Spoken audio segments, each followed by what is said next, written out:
마오쩌둥의 전술 전략, 약자가 강자를 이기는 지혜, 새로운 전략의 탄생. 20세기 초 중국 대륙은 몰락한 제국의 잔해 위에서 군벌이할 거하고 외세의 이권 다툼이 끊이지 않는 극심한 혼돈의 시대였습니다. 이러한 상황 속에서 갓 태동한 중국 공산당과 그들이 이끌던 홍군은 국민당의 막강한 군사력과 이후 침략해온 일본 제국군 앞에서 그야말로 바람 앞에 등불과 같은 존재였습니다. 수적으로나 장비면에서 절대적 열세에 놓인 그들이 어떻게 거대한 적들을 상대로 승리하고 새로운 중국을 건설할 수 있었을까요? 그 해답은 바로 마오쩌둥이 정립한 독창적인 전술 전략에 있습니다. 그의 사상은 단순히 군사기술을 넘어 정치와 철학, 그리고 민중에 대한 깊은 이해가 어우러진 종합적인 생존과 승리의 방법론이었습니다.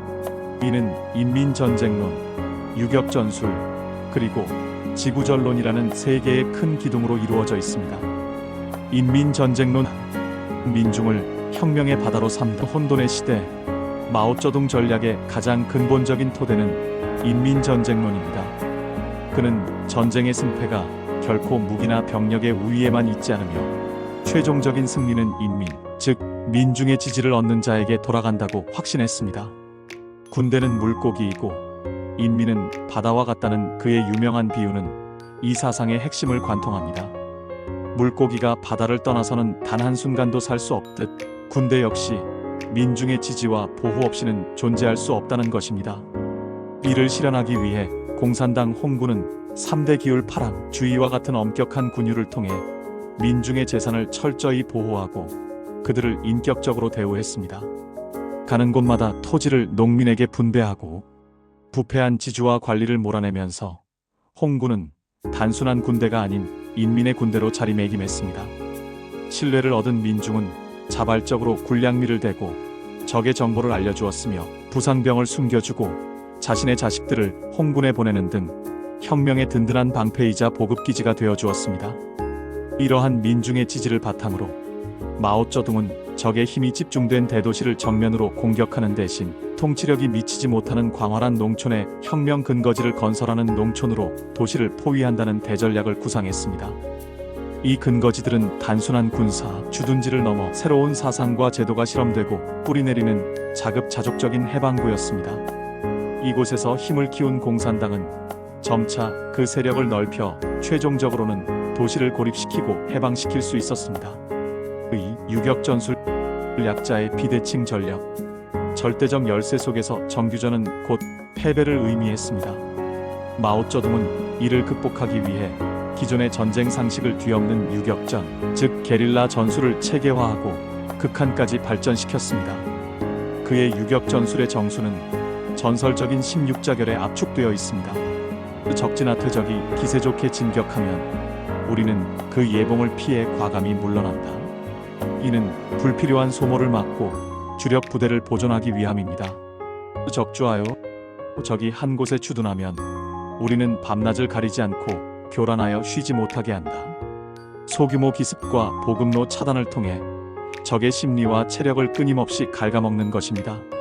적피하타 적이 우리의 교란에 지쳐 피로해지고 경계가 허술해지면 우리는 비축했던 힘을 집중하여 맹렬하게 공격한다. 이는 가장 효율적으로 적에게 타격을 입히는 결정적 순간입니다. 적퇴하 추 우리의 공격에 적이 물러나면 꼬리를 물고 끈질기게 추격하여 전과를 최대한 확대한다. 적이 재정비할 틈을 주지 않고 공포심을 극대화하는 것입니다. 이 원칙들은 유연함과 주도권 장악을 핵심으로 합니다. 적이 강할 때는 안개처럼 흩어져 숨고 적이 약점을 보일 때는 칼날처럼 모여 급소를 찌르는 것입니다. 여기에 더해 전투 시에는 반드시 적보다 우세한 병력을 집중하여 각계격파하는 병력, 집중의 원칙을 철저히 지킴으로써 전체적인 열세 속에서도 국지적인 승리를 계속해서 쌓아나갈 수 있었습니다. 3. 지구전론, 시간을 아군으로 만드는 대전략.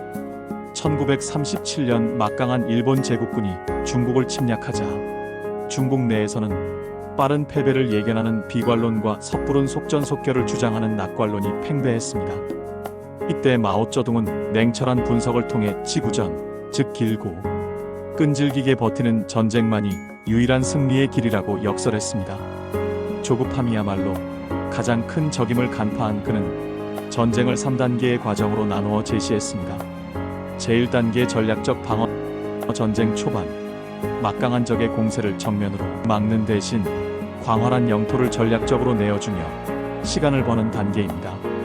이른바 공간을 시간과 맞바꾸는 전략으로 적을 대륙 깊숙이 끌어들여 보급선을 길게 만들고 그 과정에서 유격전으로 끊임없이 출혈을 강요합니다. 제2단계 전략적 대치. 적의 공세가 한계에 부딪혀 전선이 교착되는 전쟁에서 가장 길고 고통스러운 시기입니다. 하지만 바로 이 시기에 승패의 저울추가 움직입니다. 우리는 점령지 후방에서 유격전을 더욱 격화시켜 적을 안팎으로 괴롭히는 한편 농촌 근거지를 중심으로 힘을 키워 전세의 균형을 점차 우리에게 유리하게 만듭니다. 제3단계 전략적 반공. 마침내 아군의 역량이 적을 압도하고 국내외 정세가 우리에게 유리해졌을 때 전면적인 반격으로 전환하여 적을 섬멸하고 최종적인 승리를 쟁취하는 마지막 단계입니다. 이러한 지구전로는 불리한 전황 속에서도 전략적 목표와 희망을 잃지 않게 하는 심리적 등대 역할을 했으며 시간을 내 편으로 만들어 결국 강대한 적을 무너뜨리는 과학적인 청사진이었습니다. 결론, 시대를 초월하는 약자의 승리 방정식. 결론적으로 마오쩌둥의 전술 전략은 개별적으로 존재하는 것이 아니라 인민전쟁이라는 굳건한 토대 위에 유격전이라는 날카로운 창을 들고 지구전이라는 거대한 시간표에 따라 움직이는 유기적인 총체였습니다. 그는 민중의 마음을 얻는 정치가 군사보다 우위에 있음을 알았고 고정관념을 파괴하는 유연함이야말로 약자의 가장 강력한 무기임을 증명했으며 인내와 시간의 힘으로 불가능을 가능으로 바꾸었습니다. 그의 사상은 20세기 베트남 전쟁을 비롯한 전 세계 약소국들의 민족 해방 투쟁에 지대한 영향을 미쳤으며 오늘날까지도 군사학은 물론 예측 불가능한 시장에서 생존해야 하는 기업의 경영, 전략에 이르기까지 다양한 분야에서 깊이 연구되고 있습니다. 이는 우리에게 가장 강력한 힘은 압도적인 물리력이 아니라 시대의 흐름을 읽고 사람의 마음을 얻으며 때를 기다릴 줄 아는 지혜에 있음을 시사하고 있습니다. 마오쩌둥의 전술 전략에서 우리가 배울 수 있는 사회적 처신과 방법 5가지. 1. 평판과 신뢰를 쌓아 내 편으로 만들어라. 인민전쟁론. 전쟁에서 민중의 지지가 승패를 가르듯 사회생활에서도 주변 사람들의 신뢰와 지지는 가장 강력한 자산입니다. 단기적인 이익을 위해 신의를 저버리지 말고 주변 사람들에게 꾸준히 도움을 주며 긍정적인 평판을 쌓으세요. 결정적인 순간에 든든한 우군이 되어줄 것입니다. 인민을 얻지 못하면 고립되듯 신뢰를 잃으면 어떤 일도 성공하기 어렵습니다. 2. 성급한 정면 승부를 피하고 때를 기다려라. 지구전론. 상대방이 강하거나 상황이 불리할 때 감정적으로 정면 충돌하는 것은 어리석은 일입니다. 문제 해결이나 목표 달성을 서두르지 말고 장기적인 관점에서 상황을 분석하세요. 지금은 실력을 키우고 정보를 모으며 전략적으로 인내하는 방어의 시간일 수 있습니다. 힘의 균형이 나에게 유리해지는 결정적인 반격의 순간은 반드시 찾아옵니다. 3. 유연하게 대처하며 힘을 아껴라. 유격전술. 모든 싸움에 전력을 다할 필요는 없습니다. 특히 승산 없는 싸움은 피하는 것이 지혜입니다. 상대가 강하게 나오면 한 발 물러나고 상대가 지치거나 약점을 보일 때 핵심을 공략하세요. 사회생활에서의 논쟁이나 갈등도 마찬가지입니다. 불필요한 감정 소모를 줄이고 가장 중요하고 이길 수 있는 문제에 집중하는 유연함이 필요합니다. 4. 작은 성공을 꾸준히 쌓아 기세를 올려라. 유격전과 근거지. 거창한 목표를 한 번에 이루려고 하기보다 현실적으로 달성 가능한 작은 성공들을 꾸준히 만들어가는 것이 중요합니다. 유격전에서 작은 승리를 거듭하며 군대의 사기를 올리고 경험을 쌓았듯이 작은 성공들은 자신감과 성취감을 주며 더 큰 도전을 위한 근거지가 되어줍니다. 이 작은 성공들이 모여 결국 누구도 무시할 수 없는 큰 흐름, 즉 기세를 만듭니다. 5. 나를 알고 상대를 정확히 분석하라. 전략의 기본. 모든 전략의 기본은 자신 아군의 강점과 약점을 객관적으로 파악하고 상대방과 주변 상황을 냉철하게 분석하는 데서 시작합니다. 내가 가진 자원은 무엇인지, 나의 목표는 무엇인지 명확히 하고, 내가 상대해야 할 문제나 사람의 본질은 무엇인지 깊이 이해해야 합니다. 이러한 정확한 자기 분석과 상황 판단이 이루어질 때 비로소 올바른 전략을 세우고 실행에 옮길 수 있습니다.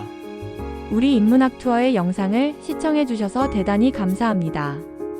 저희 인문학 투어가 앞으로도 열심히 활동을 할 수 있는 힘이 되도록 좋아요, 그리고 구독 설정 부탁드립니다. 감사합니다.